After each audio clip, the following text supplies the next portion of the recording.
हरिः ओम्।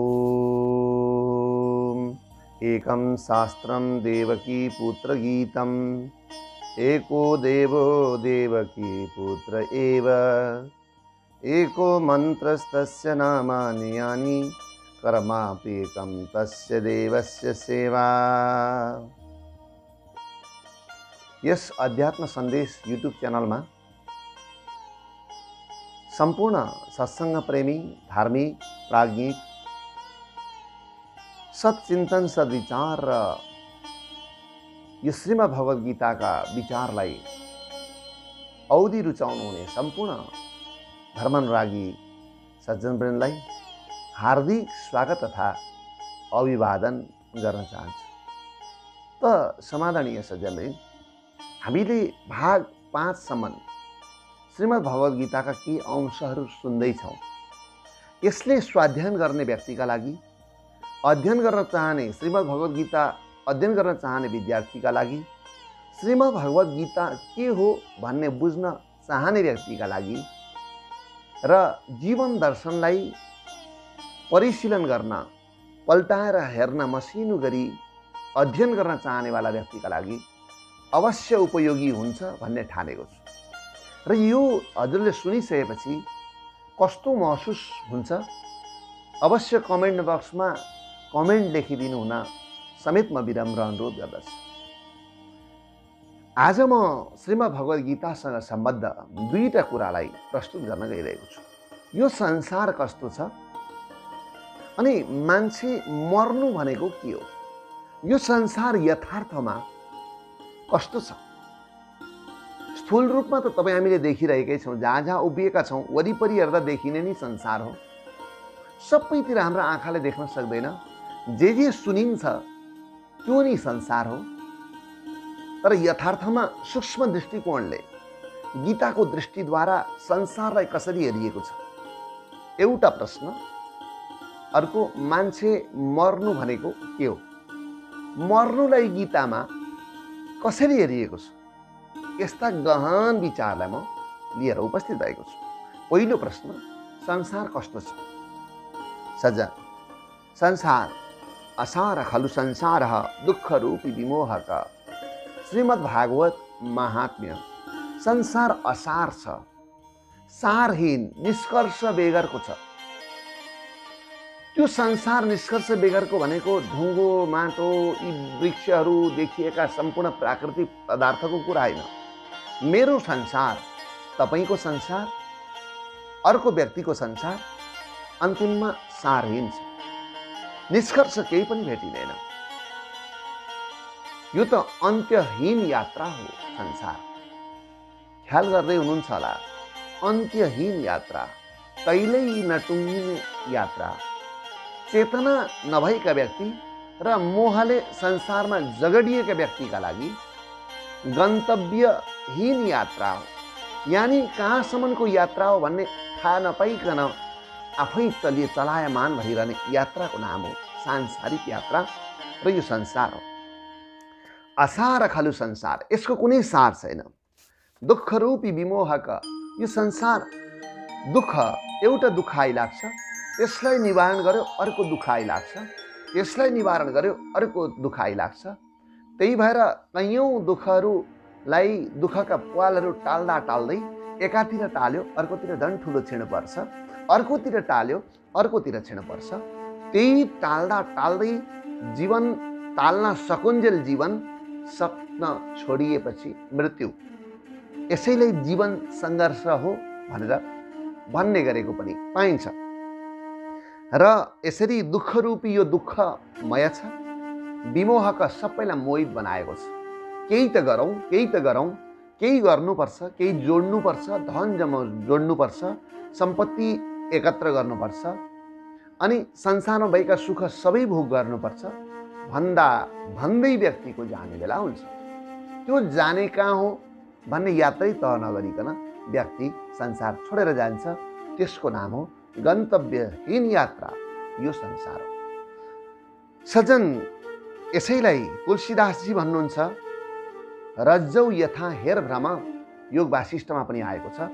यो डोरीमा संसार, डोरीमा सर्प देखिए जस्तो, रज्जौ भनेको रज्जु भनेको डोरी हो संस्कृतमा, त्यसमा आहे भ्रम सर्पको भान जस्तै।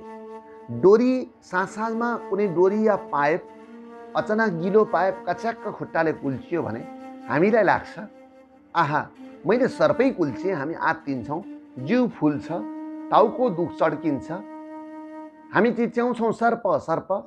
टर्च लगेर हेर्दा, उज्यालो प्रकाश लगेर हेर्दा केवल डोरी मात्रै हुन्छ। अघिको त्यत्रो भयङ्कर भय, डरलाग्दो भय, जिउै जसले फुल्न बाध्य भएको थियो, साझा रौँहरू कण्टकित भएका थिए, काँडा जस्ता भएका थिए, शरीर फुलेको थियो, टाउको चड्किएको थियो, मनलाई व्याकुल बनाएको थियो। प्रकाशले हेर्ने बित्तिकै, डोरी भन्ने बित्तिकै फुरुङ्ग बनायो।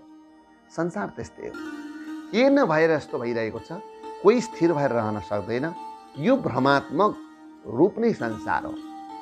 र भगवान श्रीकृष्णले जुन गीतामा ज्ञान दिँदै हुनुहुन्छ, यो भ्रमलाई चिर्नु नि गीताको अभिष्ट हो।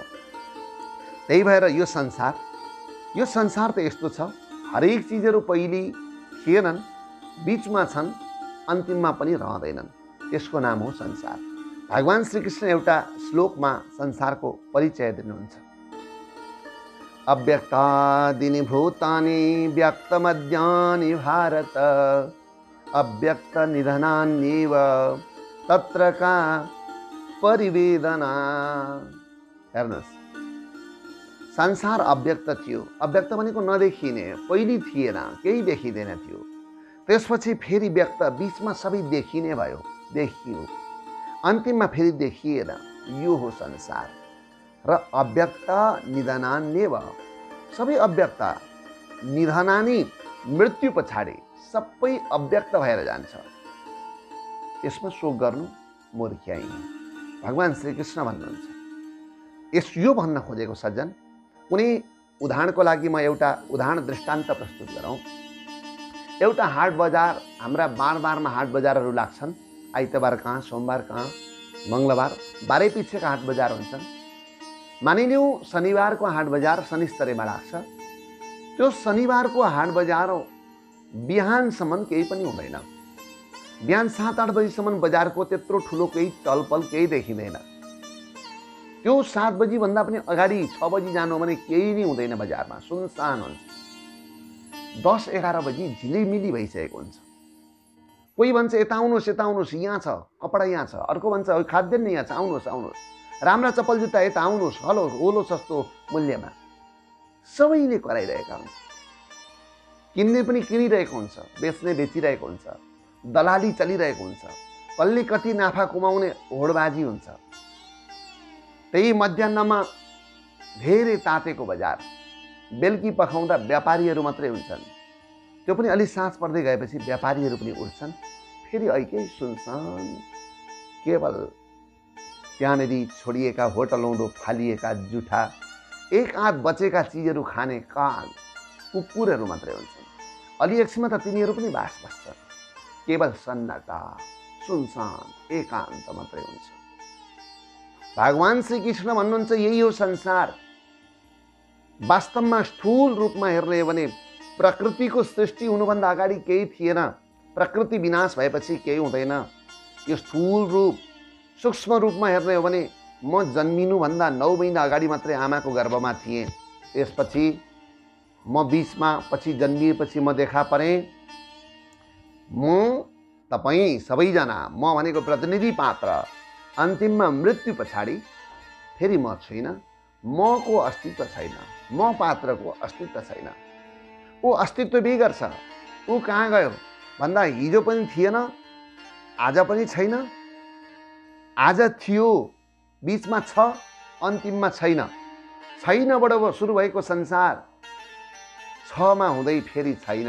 त्यसले गर्दा बीचमा देखिन्छ, अन्त्यमा छैन। यो संसार हो। त्यही भएर अव्यक्तादीनि भूतानि, सारा प्राणीहरू अव्यक्तबाट सृष्टि भएका हुन्। फेरि बीचमा व्यक्त छन्, व्यवहारमा साँचो छन्, फेरि अन्त्यमा फेरि एउटै छैन। संसारमा रहँदैन कोही पनि। र यहाँनिर के भन्नुहुन्छ, यो नै संसार हो। र संसारको अर्को परिभाषा, संसार गतिमान छ, सूक्ष्म सूक्ष्मतर अनि सूक्ष्मतम परिभ्रमण नै संसारको स्वरूप हो। हेर्नुहोस्, सूक्ष्म सूक्ष्मतर र सूक्ष्मतम परिभ्रमणको नाम नै संसार हो। र त्यो संसार, त्यसैले यहाँ कसैलाई रेस्ट छैन, कसैलाई विश्राम छैन। किन? परिभ्रमणको नाम संसार। कोही केमा व्यस्त छ, कोही केमा व्यस्त छ, आफ्नो आफ्नो पेसा, व्यवस्था, व्यवसाय अनि क्षमता, बुद्धि, विवेक अनुसार हर व्यक्ति व्यस्त छ। कसैलाई विश्राम छैन, विश्राम छैन। त्यही र त यहाँ शान्ति छैन, अशान्तिको ज्वाराबाट छ। जब शान्ति हुन थाल्छ त्यसपछि विश्राम हुन्छ। त्यो विश्राम, श्रम बेगरको विश्राम, त्यो नि शान्ति प्रदायक बन्न पुग्दछ। त्यसले गर्दा यो संसार एक प्रकारको भ्रम हो। अव्यक्तबाट सृष्टि भएको, व्यक्त भएको संसार र अन्तिममा फेरि अव्यक्तमा गएर लिनुहुने यो विशेष चिजको नाम हो संसार। यो दृश्यात्मक हरेक चिज नाशवान छ। त्यसैले र यो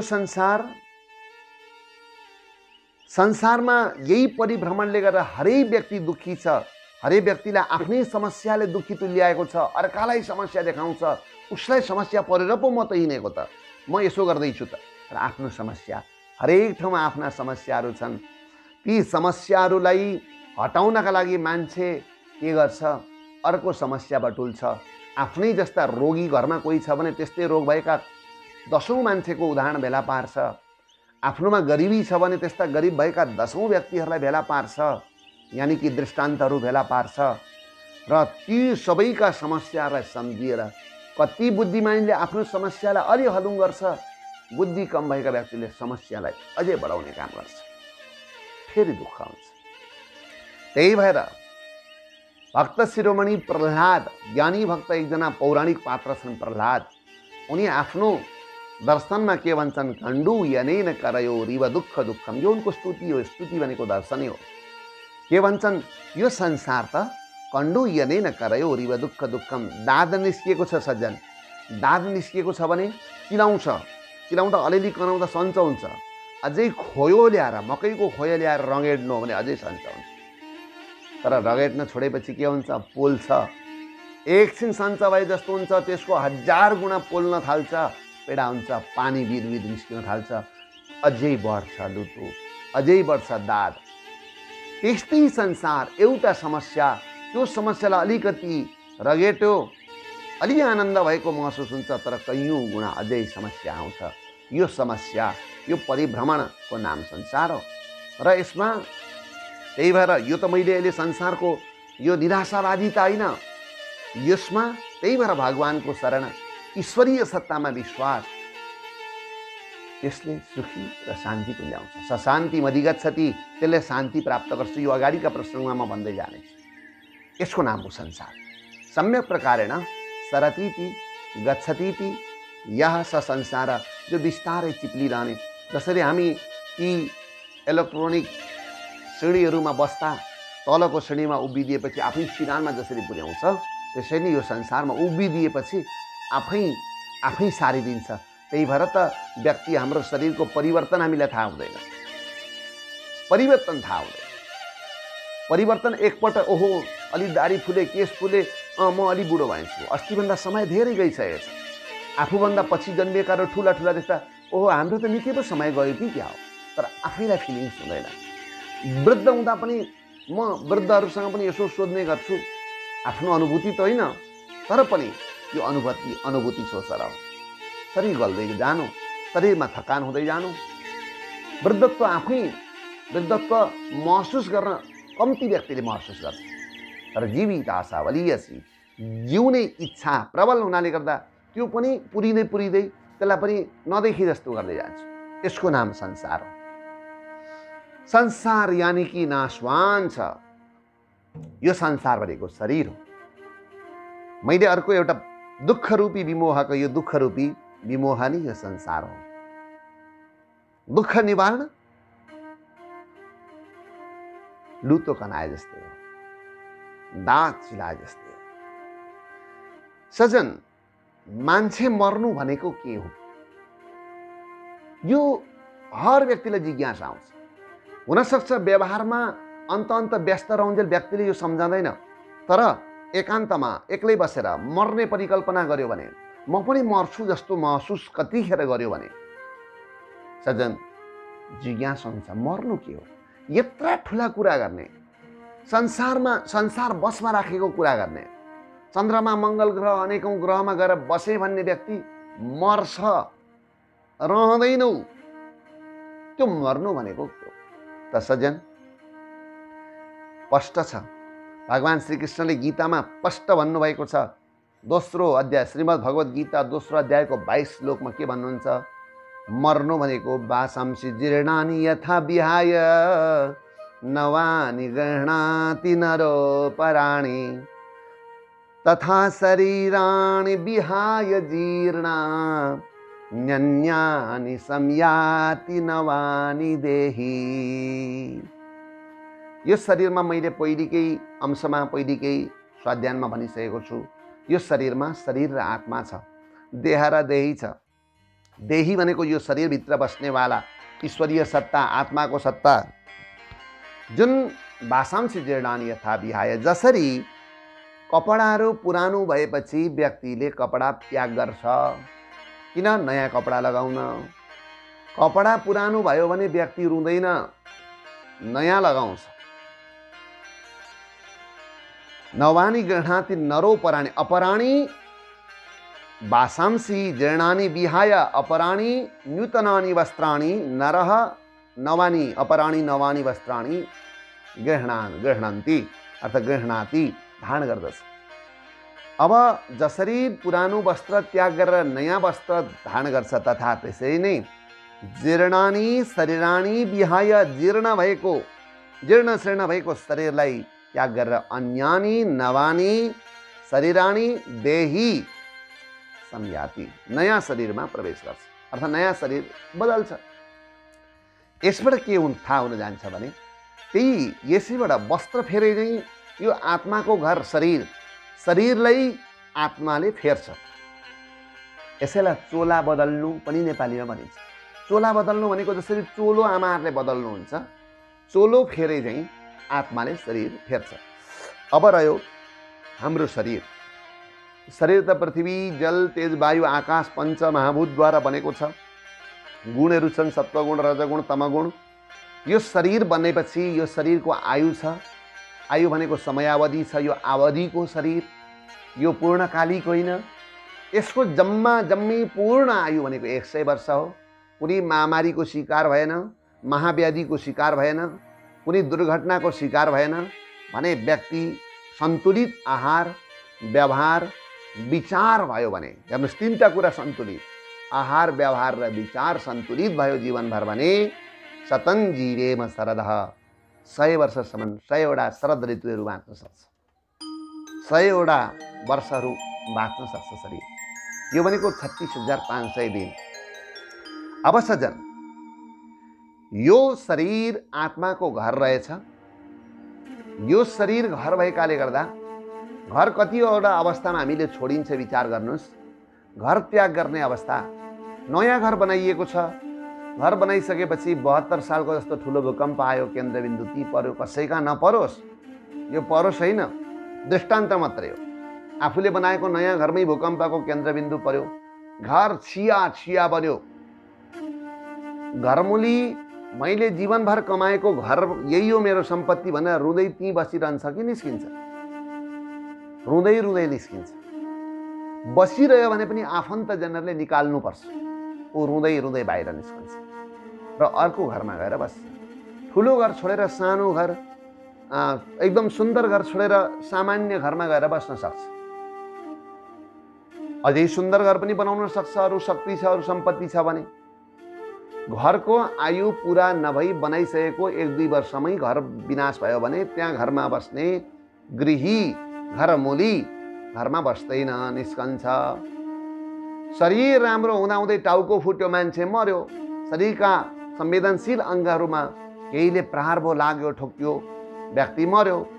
शरीरलाई प्रतिकूलता भयो, शरीर मर्यो। तर अनुकूल भयो भने घरको आयु 80 वर्ष हो भने कहिलेकाहीँ घर 100 वर्षसम्म पनि चल्न सक्छ आयुदेखि पछाडि। त्यही भएर कोही 102, 3, 5, 7 वर्ष बचेका कैयौँ यस्ता उदाहरणहरू पनि पाइन्छ। त्यसले गर्दा यो श्लोकको आधारमा हेर्दाखेरि यो शरीर आत्माको घर हो। आत्माको घरको आयु 100 वर्ष। 100 वर्ष पुरा भएपछि आफै शरीर बदल्छ। आत्माले प्रतिकूलतामा जहिले पनि जन्मिएदेखि उता जहिले पनि मर्न सक्छ, किन जन्मनुभन्दा अगाडि त मर्ने कुरै आउँदैन। त्यसले गर्दा मृत्यु भनेको यो शारीरिक परिवर्तनको नाम मृत्यु र सोला बदल्नु भनेको मृत्यु हो। त्यही भएर जातस्य ध्रुवो मृत्युर्ध्रुवं जन्म मृतस्य च तस्मादपरिहार्येऽर्थे न त्वं शोचितुमर्हसि। भगवान दोस्रो अध्यायको 27औं श्लोक श्रीमद् भगवत गीतामा के भन्नुहुन्छ? जन्मिएको मर्छ। जातस्य ध्रुव मृत्यु। एउटा कुरा तिमी निश्चित बना, निसङ्कोच स्वीकार गर, जन्मिएको व्यक्ति मर्छ।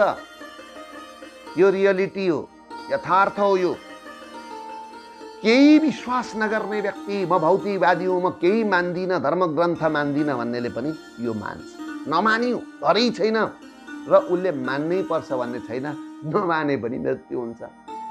शाश्वत सत्य जुन जुन कुराहरू छन्, सत्य कुराहरू, सत्यलाई मान्दैमा सत्य हुने होइन, ऊ नमाने पनि सत्य हो। सूर्यलाई म मान्दिनँ भने पनि सूर्य उदाउँछन्, सूर्य अस्ताउँछन्। सूर्यलाई थुके पनि उसका मुखमा सूर्य नआउने होइन, उनलाई पनि सूर्यका किरण आउँछन्। सत्य मान्नु र नमान्नुले कुनै प्रकारको अर्थ राख्दैन। त्यही भएर जातस्य ध्रुवो मृत्यु, ध्रुव शब्द छ, जन्मिएको निश्चय मर्छ, मरेको फेरि जन्मन्छ भनेको चोला बदल्छ। त्यसले गर्दा मर्ने भनेको शरीर रहेछ।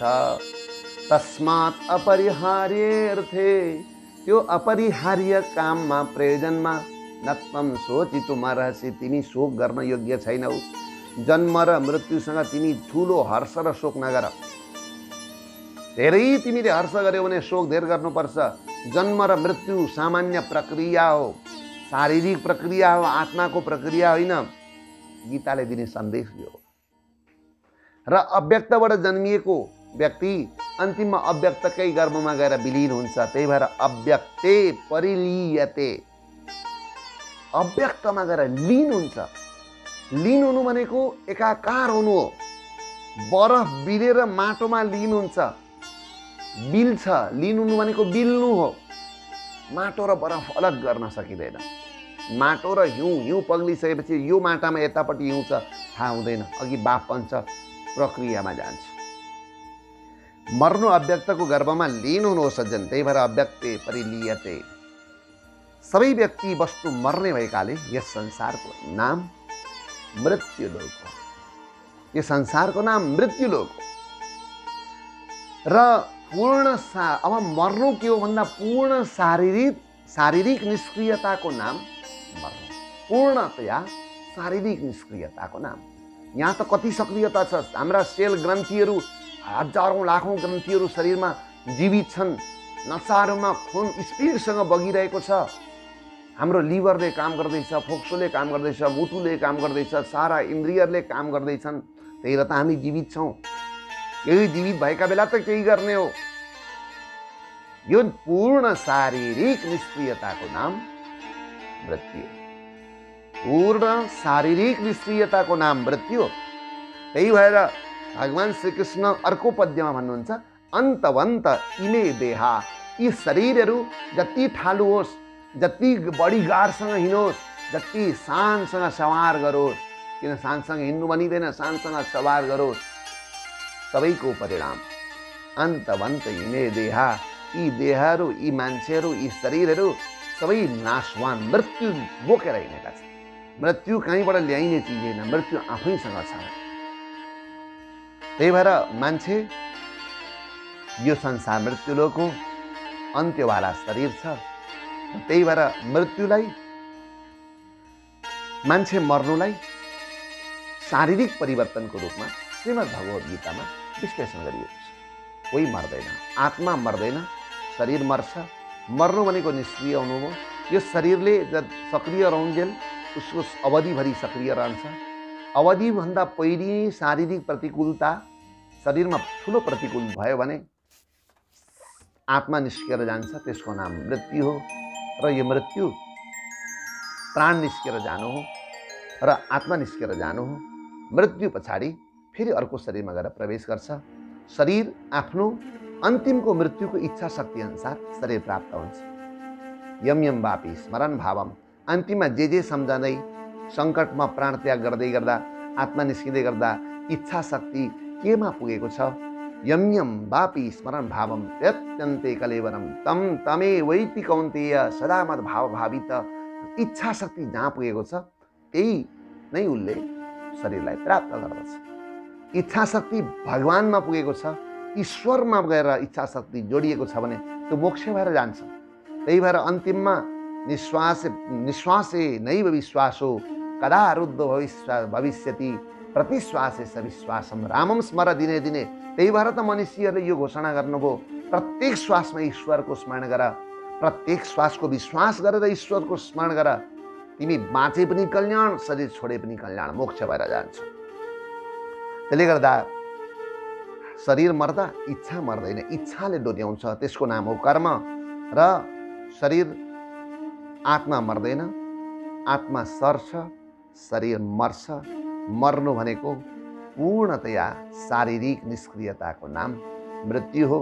र यो भाषांसि जीर्णानि यथा बेहाय, न पुरानो वस्त्र छोडे झैँ, नयाँ वस्त्र कसैले स्वीकार गरे झैँ, नयाँ वस्त्रलाई स्वीकार गर्नु, नयाँ शरीर स्वीकार गर्नु, पुरानो शरीर छोड्नुको नाम मृत्यु हो। प्रतिकूलतामा नयाँ पनि छोड्न सक्ने अवस्थालाई चित्रण गरिएको छ। र यहाँ यो नयाँ छोड्नेमा सबै जीवले छोड्छन्, तर नरोपराणी भनिएको छ। किन भन्दा नर शब्द भगवानले राखेकोमा यो श्लोकमा बडा रहस्य छ। किन नर राखेको भन्दा पशु प्राणीलाई यो कुरा थाहा हुँदैन, यो लिन सक्ने क्षमतै छैन, यो कुराको बोध गर्न सक्ने क्षमतै छैन। ऊ त जहिलेसम्म बाँचेको उसको जीवन हो, नबाँचेको निष्क्रियताको उसको जीवन होइन, ऊ स्वतः सकिन्छ। तर नर नृ शब्दले नरलाई मान्छेलाई जनाउँछ। नृ न संस्कृतको शब्द, नृ शब्द नृगतौ भन्ने धातुबाट नर शब्द बन्छ। यो नृगतौको अर्थ हो गतिशील। मान्छे गतिशील छ, मान्छे परिवर्तन हुन सक्छ, मान्छे ज्ञानी हुन सक्छ, मान्छेले यस्ता कुराहरूको अनुसन्धान गर्न सक्छ, मान्छेले बसेर ध्यान मुद्राद्वारा मृत्युदेखि लिएर हरेक जीवनका हरेक कुराहरूलाई हेर्न सक्छ। हजारौँ वर्ष अगाडिका कुराहरूलाई परिकल्पना, जुन हाइपोथेसिस प्राकल्पनाको माध्यमले यथार्थ ट्याङ ट्याङ जे हो त्यही गर्न सक्छ। ज्योतिष शास्त्रलाई अध्ययन गर्ने अध्येताहरूले 100 वर्षको ग्रहणदेखि लिएर हरेक परिघटनाहरू लेखिदिएका अहिले पनि हामी पाउँछौँ, लेखिदिनुहुन्छ। अहिले पनि त्यस्ता विद्वानहरू हुनुहुन्छ। भनेपछि यो काम मान्छेले मात्रै गर्न सक्छ, बाघ भालु अरू कुनै प्राणी, शक्तिशाली प्राणी कुनैले पनि सक्दैन। त्यही भएर नर शब्द राख्नु। यहाँले जीवो प्राणी भन्नु भएन, जीवले यसै छोड्छ भनेर होइन, नरह मान्छेले यो कुरा महसुस गर्न सक्छ। त्यसले गर्दा संसार असार छ, डोरीमा अर्थात् पाइपमा सर्पको भ्रम भए जस्तो यो संसार भ्रम छ। यो संसार गतिमान छ, सूक्ष्म सूक्ष्मतर अनि सूक्ष्मतम परिभ्रमण नै संसारको स्वरूप हो। त्यो परिभ्रमणमा कसैलाई रेस्ट छैन, कसैलाई विश्राम छैन। त्यही भएर शान्ति प्राप्त गर्न कठिन छ। र यो मर्नु भनेको शारीरिक परिवर्तनको नाम मृत्यु हो।